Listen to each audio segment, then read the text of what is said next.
মামা মামিও তোর কথা ভেবে ছেলে পেলে লাইনি, ওদেরও তো একটা দায়িত্ব আছে। আর তাছাড়া পাড়ার লোকের কথা শুনেও বাঁচা যাচ্ছে না, লোকে তোর মামাকে ধরে ধরে বলে আর কতদিন ঘরে পুষ্পা আখি কি বুঝায়। ওই বুদ্ধিটুক থাকলে কি আর এরকম কাজ করে? কত ভালো ভালো ছেলে সম্বন্ধ আসছে, এম সাহেব নাকি বিয়ে করবে না, ঈদ হয়েছে জিদ, ছেলে দেখলে নাকি ঘৃণা লাগে। ওর মা যেমন বিষ খেয়ে মরেছে। হ্যাঁ আমি তো অবল তবলি বকি, এক বদ জালে আমাদেরকে বিষ খেয়ে মরতে হবে। আমি আর পারছি না, ওকে বিষ খেতে হবে না, আমি খাবো।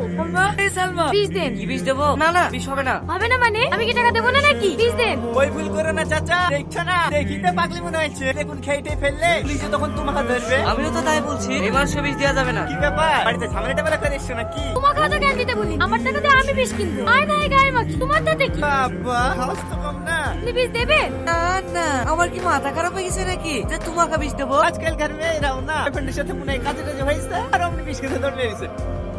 আরে আরে কি হলো কি? তোর বাড়ি কোথায়? এই তো পাশের গ্রামে। নাম কি? অনি। কি কাজ করো? আপনাকে এত কিছু বলতে যাবো কেন?